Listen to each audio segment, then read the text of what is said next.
Smile. Hello, Hi. and how are you doing?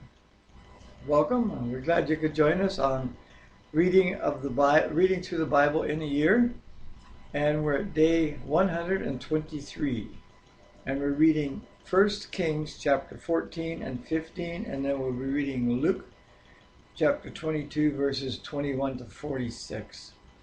So we're just going to open in prayer, and then we'll see where we go from there. God in heaven, we praise you and thank you for your love that you lavish so generously upon us with such tender, loving care.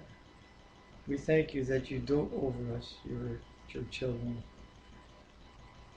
We are awed at how you delight in us. And we thank you. We ask, Lord, that as we read your word tonight, that you will make it real to us so that we may know you in a better way. Bless all those that are tuning in with us. May they receive blessing as well, Lord. In Jesus' name. Amen. So here we go. I read first this time because you read first last night, I think. Notice I said I think. I'm still waking Yeah, I got home today and she wasn't feeling very good, so I told her to go lay down and have a little nap. And we were going to go to her daughter's place and It's her birthday. birthday tomorrow, and we're going to sit in the hot tub and sit down and have a coffee and a little bit of time with them. And the day before her birthday, so I guess we're going to have to do that tomorrow night if their schedule allows it. But anyhow, I had to go out and get some cheese because she wanted a grilled cheese sandwich and some soup.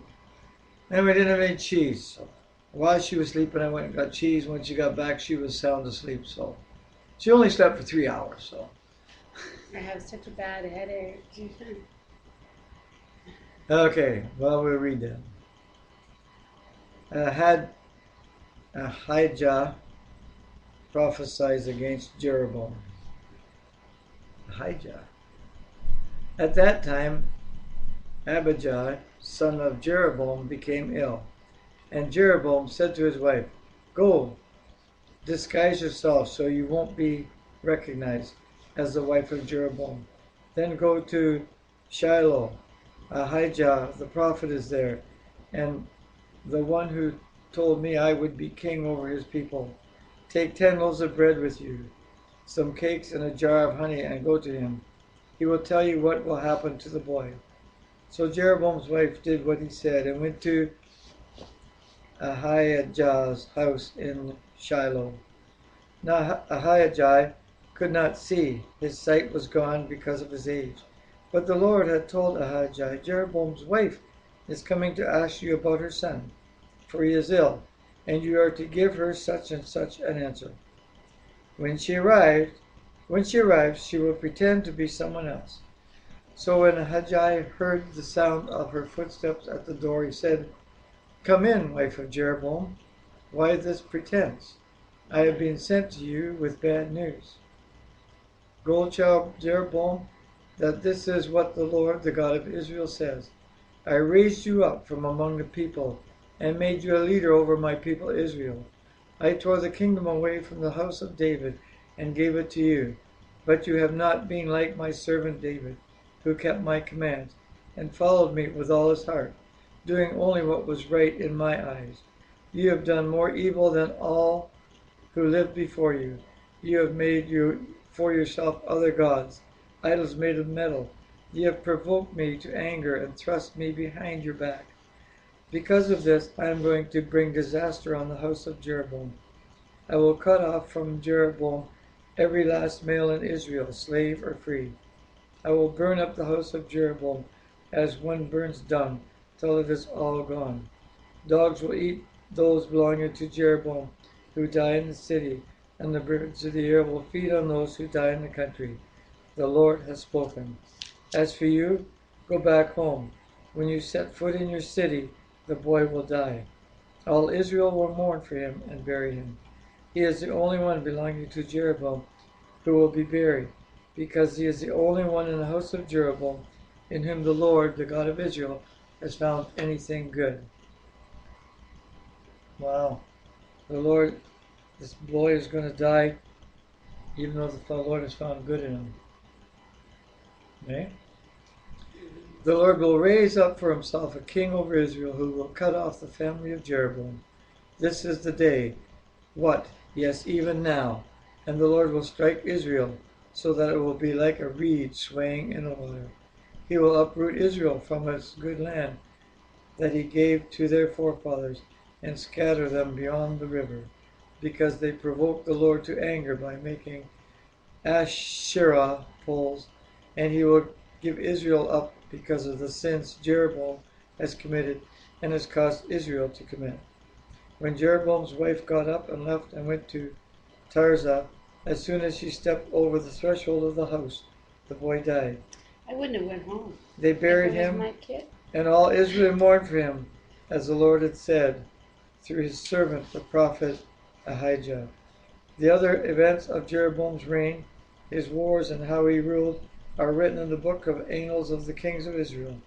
He reigned for 22 years, and then rested with his fathers, and Nabar his son succeeded him as king. Rehoboam, king of Judah, is the next portion. Do you want to read? Sure. And Rehoboam, the son of Solomon, reigned in Judah. Rehoboam was 41 years old when he began to reign, and he reigned 17 years in Jerusalem, the city which the Lord did choose out of all the tribes of Israel to put his name there. And his mother's name was Naamah Ammares. And Judah did evil in the sight of the Lord, and they provoked him to jealousy with their sins, which they had committed, above all their father had done. For they also built high places and images, and groves on every high hill, and under every green tree. And there were also sodomites. This is in the male land. prostitutes. Well, I was going to say, Shrine. Sodom was destroyed. Male so- shrine prostitutes in the land. And they did accordingly to all the abominations of the nations, which the Lord cast out before the children of Israel. And it came to pass in the 5th year of the king of Rehoboam, that Shishak king of Egypt came up against Jerusalem, and he took away the treasures of the house of the Lord, and the treasures of the king's house. He even took away and he took away all the shields of gold which Solomon had made. The king of Rehoboam made in their stead brazen shields, and committed them unto the hands of the chief of the guard, which kept the door of the king's house. And it was so, when the king went out of the house of the Lord, that the guard bare them, and brought them back into the guard chambers. Now the rest of the acts of Rehoboam, and all that he did, are they not written in the book of the Chronicles of the kings of Judah? And there was war between Rehoboam and Jeroboam, and all their days. And Rehoboam slept with his fathers, and was buried with his fathers in the city of David. And his mother's name was Naamah, and Amorites, and Abijam, his son, reigned in his stead. Chapter 15. Abijah, king of Judah.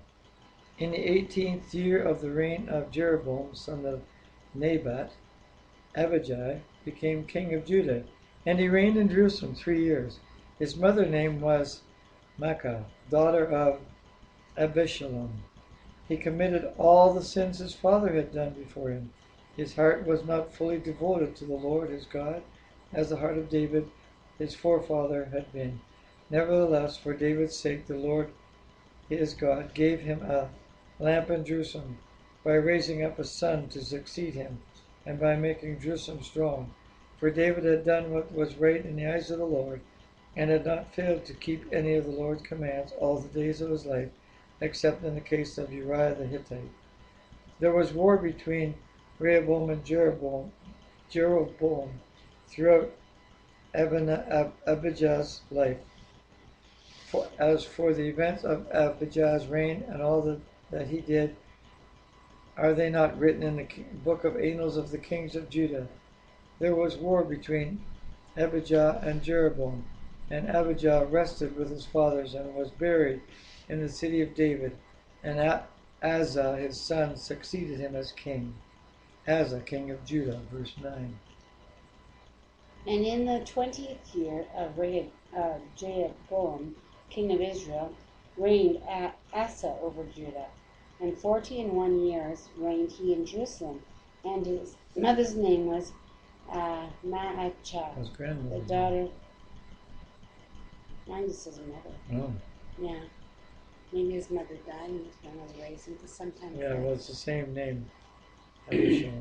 Okay, verse daughter 11. of Abishai. And Asa did what was right, which was Right. right in the eyes of the Lord, as David his father. Why do they call him David his father? And this is like a couple generations away. See, they don't use the name grandfather, do they, and grandmother? And he took away the Sodomites out of the land, and removed the idols that which his fathers had made, and also Maacah his mother, even her he removed from being queen, because she had made an idol in a grove, and Asa destroyed her idol and burnt it by the brook of Kidron. But the high places were not removed, and nevertheless Asa's heart was perfect with the Lord all his days. And he brought in the things which his father had dedicated, and the things which himself had dedicated into the house of the Lord, silver and gold and vessels. And there was war between Asa and Baasha, king of Israel, all their days. Verse 17. Baasha, king of Israel, went up against Judah and fortified Ramah to prevent anyone from leaving or entering the territory of Asa, king of Judah. Asa then took all the silver and gold that was left in the treasuries of the Lord's temple and of his own palace. He entrusted it to his officials and sent them to Ben-Hadad, son of Tabrimon, the son of Hezion, the king of Aram, who was ruling in Damascus. Let there be a treaty between me and you, he said, as there was between my father and your father. So I am sending you a gift of silver and gold. Now break your treaty with Baasha, king of Israel. So you will withdraw from me. Ben-Hadad agreed with King Asa and sent the commanders of his forces against the towns of Israel. He conquered Ijan, Dan, Abel, Beth-Makkah, and all Kinnereth, in addition to Naphtali. When Baasha heard this, he stopped building Ramah and withdrew to Tirzah. Then King Asa issued an order to all Judah. No one was exempt, and they carried away from Ramah the stones and timber Baasha had been using there. With them, King Asa built up Geba in Benjamin and also Mizpah. As for all the other events of Asa's reign, all his achievements, all he did, and the cities he built, are they not written in the book of the annals of the kings of Judah? In his old age, however, his feet became diseased. Then Asa rested with his fathers and was buried with them in the city of his father David. And Jehoshaphat, his son, succeeded him as king. And that's where we'll stop right now. Is it up? Hands up. Well, it's 14:11. So Verse 25 will start. we'll come on second portion and we'll finish the reading for today. And was your rest good? No, I have such a headache. Tiny headache. And toss and turn. Well,